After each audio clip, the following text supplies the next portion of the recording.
there. I am coming to you with Nate from his camp in the woods. It seems appropriate since we are doing Compassion Camp this summer. This is your special camp, isn't it? Yes. So this week we are talking about to the neighbor. So this is about being brave and showing compassion to your neighbor. To be brave is letting God to help us to see one another and reach out to one another. So remember that compassion means you see someone hurting, you feel for them, and then you want to help them. That's what compassion is all about.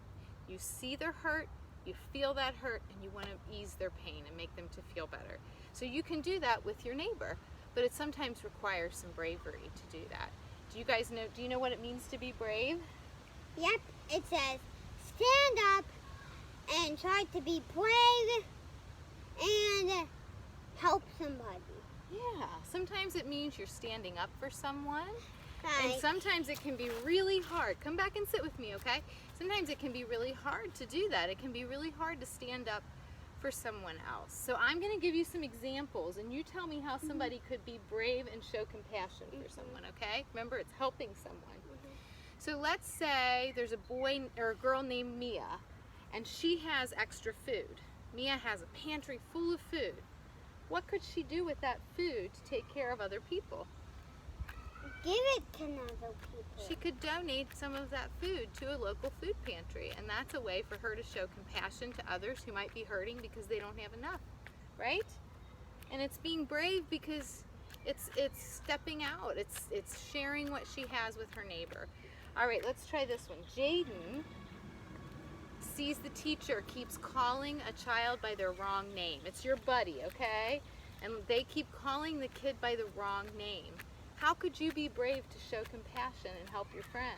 I could help them by standing up, being brave, and saying to other people that tell them the different name, and then I could tell them I'll be brave and stand up and then say, I think that he wants his real name to be called. And then you would say that. And then Exactly right. So you would say to the teacher, and maybe you might do it when your friend isn't there. You might kind of say it, pull the teacher to the side and say, Mrs. Smith, he really prefers to be called this. And that would help the teacher because the teacher wants to call him by the right name. And that would be a really brave thing to do. Is it sometimes hard to talk to the teacher? A little bit? Yeah. Yes, and for some kids it's especially hard. If you're shy like I was as a kid, it can be really hard, but it's still the right thing to do.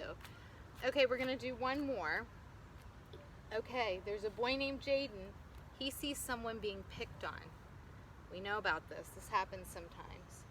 How could you be good to your neighbor and show compassion? What could you bravely do? if this just happened, you could say, can the person that was picking on him, I could be brave up and then say, can you please stop that? I think he doesn't want to get picked on. And then be brave and then tell him that. And then I'll look out for him. Absolutely. That's being a good friend. That is going to the neighbor, and that's showing compassion and bravery. When you stand up for somebody, that is being brave, and that is being compassionate. And we know how it feels. Has anybody ever done that for you? Mm-hmm. Yeah, it happens. Bobby did. His brother? Yeah, Ben. Bobby. That's great. So I would like to share a little book with you today. It's about bravery, and then we're going to pray together. And the book is called The Day You Begin. In this book, this little girl is feeling like an outsider.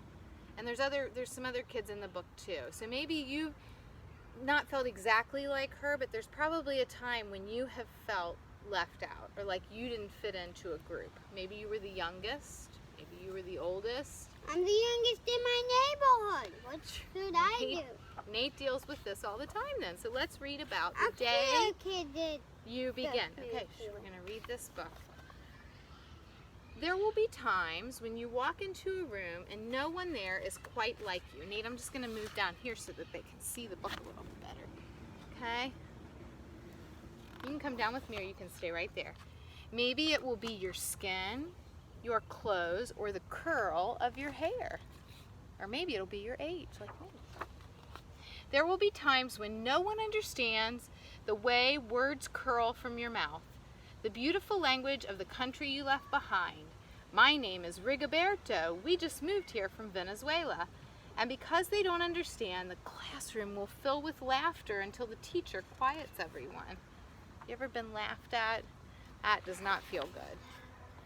Rigoberto from Venezuela, your teacher says so soft and beautifully that your name in homeland sounds like flowers blooming, the first bright notes of a song.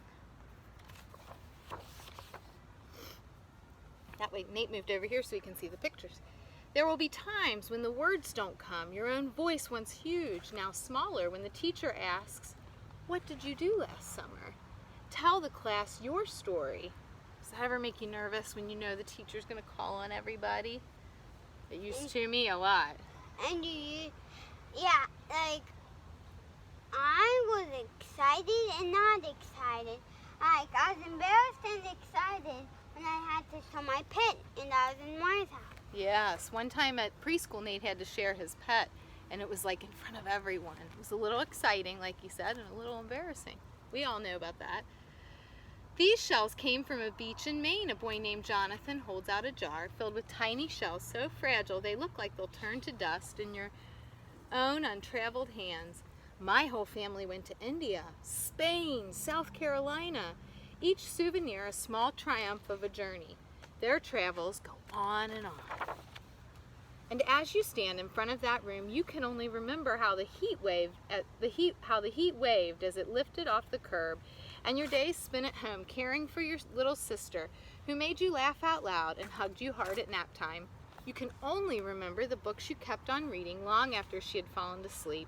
And in that room where no one else is quite like you, you'll look down at your own empty hands and wonder, what good is this when other students were flying and sailing and going somewhere? When even your own friend Nadja will wrinkle her nose and say, "What's in there anyway?" And you'll wonder how she doesn't see the rice beneath your meat and kimchi. You'll wonder why she doesn't remember that rice is the most popular food in the world. There will be times when the climbing bars are too high, the run is too fast and far, the game isn't one you can ever really play.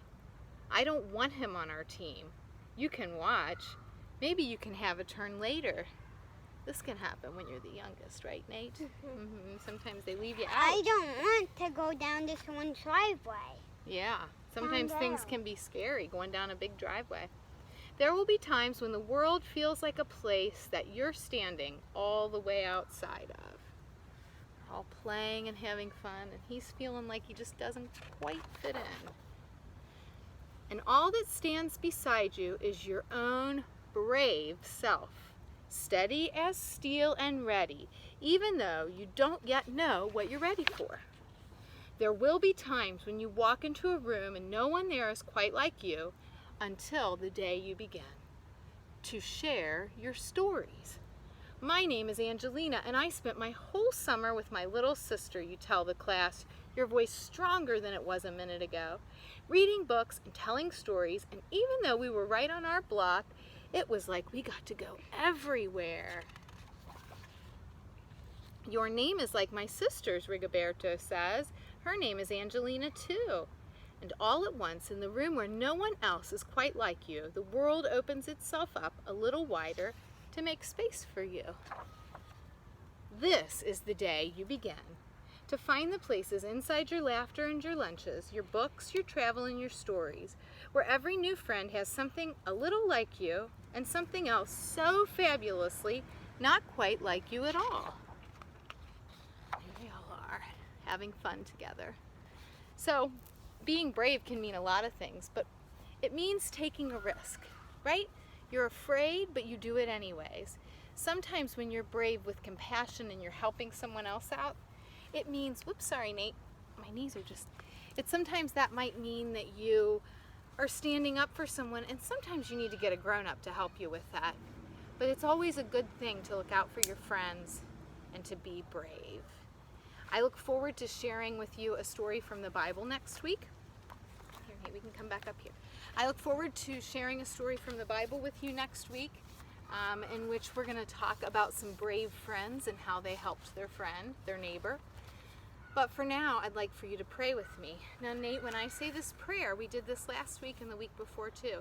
I want you to put your hand on your head, because sometimes compassion, we use our brains to think about other people, and then we use our heart to feel. So one hand on your head and your other hand on your heart. You have to put your stick down. There you go. Here we go. And you don't have to repeat after me. Just close your eyes and think, talk to God when I pray. Your compassion always looked like courage. I'm sorry, dear Jesus, your compassion always looked like courage. Strengthen our hearts with your bravery as we risk, reach out, and lift up our siblings near and far. Help us keep our eyes on you. Amen. Say amen. Amen. Thank you for joining us. Remember, your church loves you, your family loves you, your neighbors love you, and most of all, God loves you. I enjoyed being with you, and I hope you enjoyed seeing this camp. It's pretty cool. Yep, it's pretty cool. Can I Pretty please cool. show them, Okay. Mommy? Okay, we can show them just a little bit here. Here's a bench that they made. Yep. Here, I'm going to hold it because it'll be easier. There's Nate. Point to stuff and tell them about it, Nate. Right there is the board. Here's a bench that was made.